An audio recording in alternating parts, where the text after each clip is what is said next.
All right, part two. Pretty good. Jazzy and Tia bringing the extra drama. Was not expecting that. I love you, Kay. This was definitely not your season. And Ashley, girl, Welcome to the Asia Esterak Hour, where film meets conspiracy and pop culture gets a reality check. From sharp recaps to sci-fi theories and media deep dives, Asia Esterak serves it unfiltered. Let the binge begin. all right. Welcome back to the Asia Esterak Hour. I'm Asia Esterak. All right, the Real Housewives of Potomac, season 10, reunion part two. This was a good part two. Really good. So we opened right up where we left off with Ashley and Wendy going at it. So Wendy makes that comment about Ashley saying if she had any actual accomplishments, she would talk about them. And then what's her face throws a jabs about having only one social security number. And then Wendy jumps back with, I do only have one. And then Ashley is like, well, I don't know. They're saying there's six, there's seven. Wendy starts mirroring her. It's interesting to watch two Geminis go at it. Hilarious. Two headstrong Geminis go at it. But anyway, so they're kind of going back and forth. And so Andy calls out Ashley and her messiness. They go back into her being very messy this season. Her whole thing with Wendy. But basically, she's like, when I look back at the dynamic of this group and how much has changed, especially my back and forth I used to have with Karen. So they show her going back with Karen and they talk about on the show how a lot of the shading each other was a lot harsher and meaner. And it seems like, for me as a viewer, it just seems like Ashley has jumped more into that and leaned more into the mean spirited side. She recognizes that. Child, just because she recognizes it don't mean that she's gonna correct it. We'll see if she's back next season. And unfortunately, I think she will be. Here's the thing. I don't mind Ashley, but I just feel like she hasn't had a storyline in a long ass time. And my thing is, I need you to have a storyline that doesn't involve a Michael Darby, that it doesn't involve your mom and her significant other. Like something totally independent of all that. Something solely based on you. Her journey, the whole thing with her and her dad, that was interesting. It explains a lot about her, but it's like it's always the same shit with her. She's become she's the Sheree of this series now, but she doesn't have anything going on. Well, Sheree, truth be told, didn't have much going on either. But I love Sheree, but I'm finding Ashley not likable anymore. At one point, I liked her. But now I find her insufferable, irritating. And when she adds her 2 cents, it irritates me. And I'm still mad about her saying that she finds it terrifying to be in a group with two women who've been in jail. Girl, shut up. Shut up. Anyway. Anyway, so she acknowledges her part. They acknowledge the whole apology to Wendy. Wendy's on the fence with it. I would be too, because at this point it's action, not words. So anyway, they do an Ashley package that basically talks about her journey this year. Not much. She's finally divorced. Big whoop. She's divorced now. Cool. So we get back from the package. First of all, I love that they call her out about the whole Josh thing, including Stacey. Stacey was like, "You embarrassed him on national TV." And she's like, "No, I didn't." Ashley, you embarrassed that man. And he's an idiot to still be dealing with you. The way you spoke about him, the way you spoke about his finances, girl, she tried to throw some timeline about how they had broken up the day before, some bullshit. Girl, none of that matters. None of that matters. But okay. So then Andy brings up, well, they talk about her flirting with Mauricio, and then she's like, well, Stacey was really more involved with that. And then Giselle's like, yeah, because Stacey wanted him for herself. Here's what's funny. Stacey, I love you, but Stacey, I really do feel like you flirt with a lot of other men. You won't own up to it. The whole Chris Samuel shit, it's like you've told on yourself multiple times within that situation. she's living proof of if you let somebody talk long enough, they're going to tell on themselves. Um, Again, this is a reason why people have an issue with you because you have an issue telling the truth. Yes, everybody lies, but with you, that seems to be a constant running theme, which is not good. But anyway, um, but I did notice that. So when Giselle pointed that out, I was like, I could see that. She did seem like that. So, but yeah, but anyway, not that Ashley gonna turn Mauricio away. And it was funny because Wendy pointed out that Ashley has no girl code. Cause Andy goes, well, do you know Kyle? She's like, I know Kyle. She doesn't have any girl code. Cause then he brings up the whole kissing Sharice's son thing. This pissed me off. She had a point, but it still annoyed me. So basically, he's like, so, what happened with that? And she basically says that her son made a move on her. Now, here's the thing. He's 27. Ashley is 37. It's a 10-year difference. No big deal.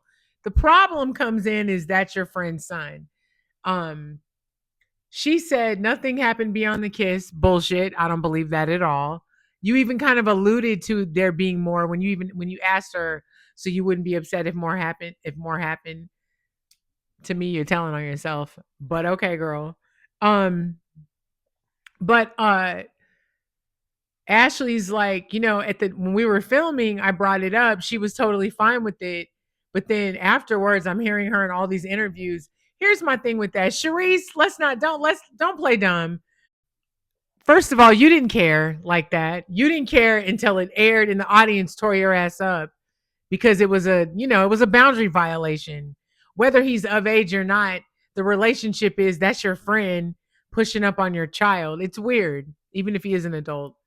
Ashley does point that out. So then she reveals, and then Giselle reveals as well that Sharice is always joking about Ashley marrying her son, and she calls her daughter-in-law. I believe all that. I believe all of that because I watched the interview with Sharice and Carlos King, and it was obvious that she was being performative in her disgust and being upset with Ashley.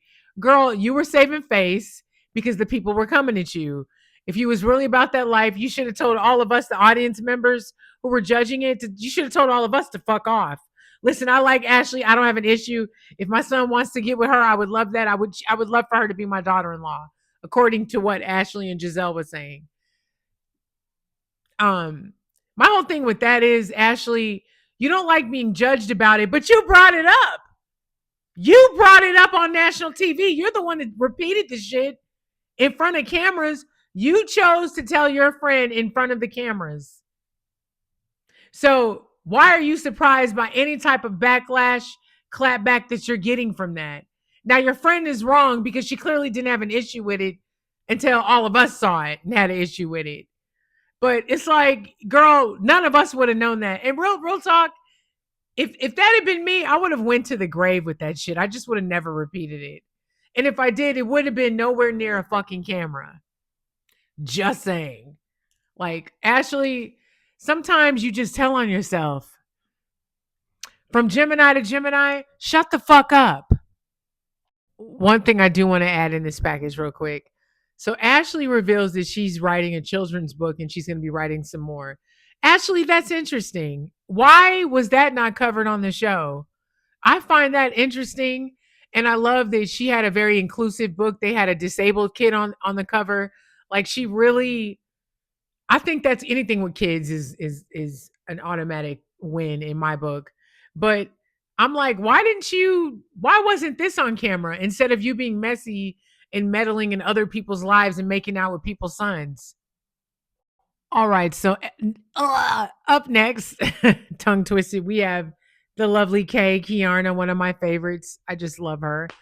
We watch Kay's package. Listen, I love Kay. Kay, this was not a good year for you at all. You came out swinging. You were argumentative. You fought a lot. You were better in the end. But that whole sadness and madness pertaining to you and Angel, you had a lot of madness on your end. Anyway, so we go through her package, the whole thing with her moving back in with Greg, even though he didn't ask her to marry him. Of course, everyone has an opinion on that. Um, to him in that ring shopping. That was one of the most ridiculous scenes because we were like, we know Greg cannot afford all of this. And of course the infamous uh photo picture frame from the same jeweler. But anyway, she ends up bringing the frame with her to the reunion. So she talks about her relationship with Greg. She's like, we're in a great place. Yes, I moved back in, but eventually we're gonna get married. But he knows how much I love picture frames. Kay, I love you, but you got a politician response for everything. But girl, if you like it, I love it. Kay, you're funny. You're a funny one. So of course they get to the whole issue with her and Wendy. So here's what's wild. When I first started reviewing the show, I hadn't fallen in love with Wendy yet. And but I was a little confused, but of course leaning more on Kay's side with that whole thing because I didn't understand why Wendy was so dismissive towards her. Watching back the package again now at the reunion, I totally understand why Wendy's kind of like whatever with her. I also understand why Kay feels the way that she feels, but this is where I think maturity comes in because she is the youngest in this group. Um, she didn't like that her friend didn't acknowledge her at an event. Um, Sounds silly. It is what it is. Perception is reality. Everybody's different. I think with Wendy, she didn't think it was that big of a deal, so she brushed it off. Obviously, Kay clearly didn't feel that way. She felt disrespected by her friend, on top of other issues she seemed to have with Wendy as well. We didn't get into all of them in this part too, but you know, she felt slighted by her. So this is where I thought it was crazy.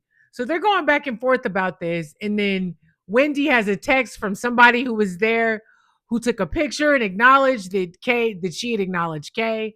Kay brings a picture of the room to show how small it is and how Wendy had the opportunity to notice her. Ridiculous. Stupid. What's the point? I wish somebody would have asked Kay this. Kay, what is the point? What do you really want to say? It's a silly argument. I hope that they can square that up. The other thing too about Kay, I don't want you to end up being the Candace of this group because Candace was the youngest when she was on, and she almost came off like a chirping dog with them. Where, and I'm not saying that to diss Candace because Candace could definitely be annoying at times, and sometimes she would be dead on in her assessments. I just think, unfortunately, sometimes it was her delivery or the fact that she was already known to chirp at them constantly, so they wouldn't listen to her. And I would hate that to end up happening to you. It also didn't help that your homegirl Angel's on the show and nobody was feeling her like that. This wasn't your season. I hope that they bring you back, and I hope next season you kick ass and takes names, especially off the shit Jazzy was saying. I was like, okay. But Kay also talks about because she wanted to reiterate the fact there's this narrative that she's a sugar baby. It's funny, they've thrown this out a few times. I don't get that vibe. Because somebody, I can't remember who it is, was shady, was saying like she traded up for a condo. What kind of sugar baby is that? But Kay has worked forever. She talks about how she's owned businesses since she was 23. Her med spa is killing it. I'm actually on their mailing list. I get the little text every day, all that, the email, the whole nine. I don't know if that means they're doing well or not, but they're definitely present. My whole thing is I don't get sugar baby gold digger energy from Kay. And let's keep it real. If that's the case, she would have picked somebody with a bigger bank account than Greg. Come on, y'all. Come on. Let's use our brains. But I don't know. Kay, this was not a good season for you. I absolutely love you. One more thing I want to say about her. Kay is a baby Nene. I said this in another review. The way she gets mad and her expectations of friends and friendships, very Nene leaks. I love it. I can't even lie. I love it. Um, if they bring her back next season, it needs to be her and Jazzy. Her and Jazzy for sure. Okay, so Jazzy comes out in this silverish white gown with adorned like a ruby type of roses. I personally didn't really like the dress. It's beautiful and very over the top. I didn't like it. I thought her hairdo with it looked, I think with the dress like that heavy and all that adornment, I would have my hair up. to showcase that versus a heavy wig.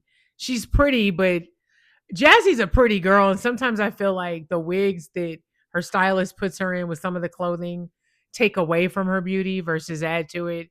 That's just me. But anyway, she came out messy as hell. So anyway, right away, they obviously Andy congratulates her. Her and her husband have been married 6 months. I didn't know this. He plays for the Patriots. Of course, he asked if she had met Cardi B, and she's like, not yet. But isn't Cardi not with Stefan Diggs anymore if she's smart?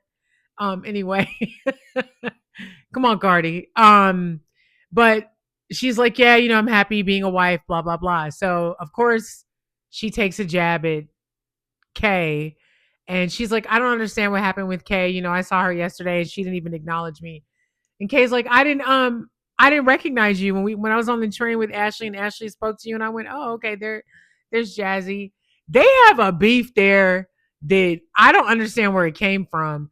Jazzy takes a jab at her again, and then it was funny. Kay's like, please don't waste your 15 minutes talking about me. They're kind of going back and forth. And then Jazzy, if you guys notice, when Jazzy's backed in the corner or she feels like she's losing the argument, I peeped this about her. That's when she pulls the ace in the hole. She pulls out her little trump card. She was like, well, you need to worry about how you stole Greg from his wife. And now you're raising his kids. You need to worry about that. And everybody's like, oh. And of course, that sounds ridiculous. We all know that. Ridiculous. Um, and of course, Kay is like, that's not true. What's funny is Jazzy, that's the same read that you always have with Kiarna. And you always like to emphasize the fact that somebody's married or a wife. Um, it's weird that you do that because it makes me wonder what were you doing prior to being a wife and not a girlfriend?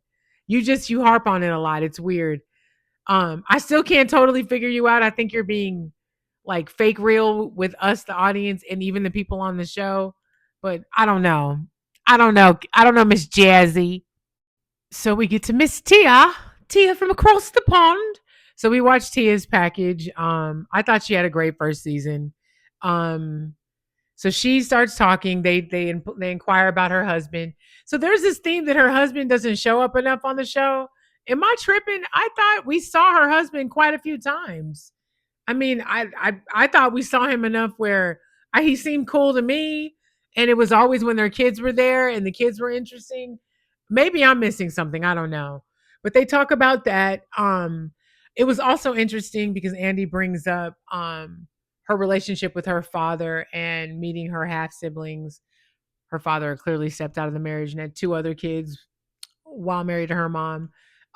They talk about visiting the scene where her and the half sister go and visit the home that he grew up in or they grew up in with their dad. That was all really great. We actually learned in this moment because Giselle talks about her father passing and the whole going back and forth over the will. She reveals that she did lose that court battle and the judge sided with his ex-wife. And Giselle's whole thing is I want to be able to preserve my father's civil rights legacy, and just all the work that he did and to pass it on to his grandchildren. And she referred to his current wife as being evil. That's an interesting story. And I have a feeling she could only talk about it so much. Probably that was even a lot. I don't know. So anyway, after that, Andy brings up the relationship with Tia and Jazzy and what went wrong there. They start going back and forth. And Tia's like, you're not a good friend. You just gather information about people. She implies that she records conversations. Why do several other people in the group all back that up? Stacy, Kay, and I believe Ashley does as well. Maybe. But that's interesting, Jazzy. Why are you recording people's conversations? I'm not surprised by that. You give me that type of energy because you just seem like you just want to be on so bad.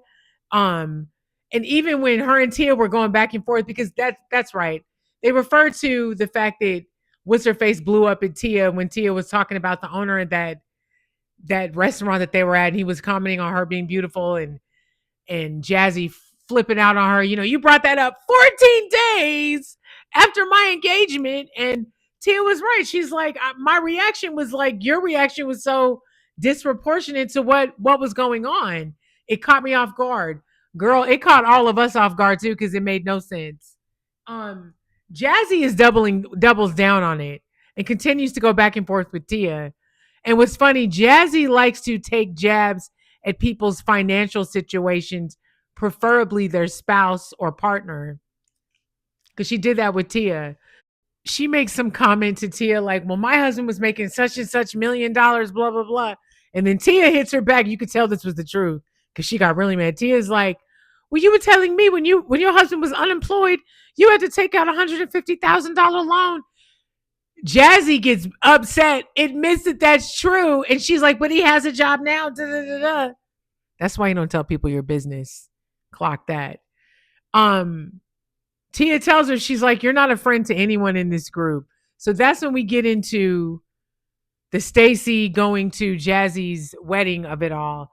So basically, the whole thing is, um, did Stacy go to Jazzy's wedding genuinely, or did she go because Wendy told her she should probably go for optics? You know, she should show up optically because she was invited. So of course Stacey is sticking to that's not why she went. Jazzy doesn't believe her. Um, I don't think we're ever gonna get anywhere on that. Here's what I think. Stacey, I don't think Stacey had any intention of going. I think she saw who all was going on top of a conversation she had with Wendy and decided to show up. My thing is, Stacey, why do you care? Well, not Stacey. Jazzy, I'm not, you know what? I'm going to ask this question, but I'm actually going to answer my own question. What I was going to say is, why do you care so much? But then if you guys watched that last episode, when they were going back and forth in the car, Jazzy, you could tell Jazzy and Stacy had a genuine, there was something real there because they both were calling each other out over their behavior. It just seemed, I don't know. It gave either close friendship or maybe an alliance. With these two, who knows? Both these women are very camera hungry, so I wouldn't be surprised if they had some sort of alliance that comes off like a friendship to, sustain each other's positions on the show. Who knows? But my thing is, it's just interesting that they're going so hard at it. Jazzy, you're all over the place. You're good TV. I definitely think they should bring you back. I don't know if you need to be made like a whole like solid member. I still think you should be a friend of the show. But I'm curious to explore your bits of anger when you're losing in an argument. The pulling up of old information that you gain from somebody and then capitalizing and using it against them in the argument is so low vibrational and not very nice, not very classy. And I know you refer to yourself as classy. That, my love, is not classy at all. Okay, so Miss Monique comes out. First of all, I just want to say this. Monique is beautiful. I've always thought she was gorgeous. Um, this outfit I thought was terrible. She looked like a cosplay fighter. The upside down triangle with the leg straps and then the overdone hair. It was very costumey. Not her best look in my opinion. She still is beautiful and looked gorgeous, but it gave cosplay and not reunion for the housewives. But anyway, it was nice to see her, and it's nice to see her in a better headspace. And they comment on that. So we watch her package. She talks about how she's a lot lighter now. The divorce has changed her. She lost 350 pounds. She threw that shade before. I know that's right. Throw it again. But she talks about how she was very unhappy before, and she has really found herself and found her peace and her chi, her center. This is what stuck out to me though. So Andy asked her about divorce and she said she's finding herself again, and she realized that in her marriage she was allowed to feel depleted. That caused me to pause. I'm going to repeat that. She said in her marriage, she was allowed to feel depleted. I can totally see that. And she said, that's why I was very snappy and quick to argue. And you go back, that was her. Because you could tell Monique is a chill person. I could tell that. But you could tell she was dealing with a lot, especially when we saw all the shit with Chris and his mom and the stuff that she was saying about her. And then just some of his reactions to her on camera. I'm like, But I feel like when you marry pro athlete, especially football players, I don't think the relationship is necessarily balanced. Perhaps I'm being biased in what I'm watching. I've never dated anybody that was like a pro athlete or anything, especially like, in the pro athlete. But I'm just saying, like, I don't know, the allowed to feel depleted, that was a whole word to me. And it said a lot. And I understood that. I understood what she was saying. And it explains her lighter, more higher vibrating type self now. Good for her. Good for her. Hate your outfit, but love your energy, Monique. Love it. So Andy decides to bring up how she's talking about the similarities that she noticed from her marriage with Angel's situation. This is where it really got interesting because Angel obviously was very uncomfortable. And Bravo had to roll that beautiful bean footage. So they go more into the fact that she saw similarities between her dissolved marriage. I'm gonna use the word that Andy used, and her situation with Angel. So basically, Monique is like, I wasn't comparing. It's just I know what it's like to date these guys, these NFL guys. They're used to living a certain type of lifestyle. And she talks about when they met at the Pride dinner or the Pride event, and how when she learned that she was the one that was married to Bobby, and she's the one that used to send Chris him his old clothes. So they had a deep connection. It's a shame that it started off like that. But basically, Monique's like, I support you and I like you. I just noticed some things. I noticed at your house that you were doing everything, and I just wanted to make sure you were okay. Did you need some help? Um, Angel's like, I appreciate that, but looking back, watching back, obviously, it didn't look like that. And she felt like Monique was projecting. They apologized to each other. This was a nice wrap up. Um, that's when we go into the Stacy and Chris of it all. And this is where the reunion sort of ends because we're gonna go into this next week. But basically, Monique's like, I never had an issue with Stacy or even going out with Chris. That was never an issue. The problem for me came when I always said if there was some information that was going to get back to me, it would get back to me. And she says, and unfortunately, something did get back to me. And she goes, I know you guys can't air this, but I just want you to show you this. So she pulls out her cell phone and is holding this up to Andy and in the direction of Stacy. Stacy, you've been called out a lot, honey. So what is this video going to reveal? What's it going to reveal, and what will your answer be? Because even when they rolled that producer cam footage where you basically alluded to, see, she's smart. She never actually says something. She just alludes to it. Very calculated, a little dangerous, but you dated him, baby. You dated him. Don't nobody care. But obviously you do because maybe you don't want your husband to know. I don't know. I don't know. But I can't wait to hear what Monique is going to play. And we know Monique, she likes to bring the receipts. She does. Anyway, this part two was good. Interesting. Very interesting. Jazzy, I want to know what your problem is and why are you recording everybody's conversations? Are we turning into Brittany from Salt Lake City? Anyway, let's see what part three reveals. Anyway, wherever you're at, I hope that you're warm. We had our big nor'easter snowstorm here. I had the day off, so I was like, let me get this review in and then take my ass right back into that bed. Anyway, happy Monday. Let's have a great positive week. Be nice to each other. Drink water.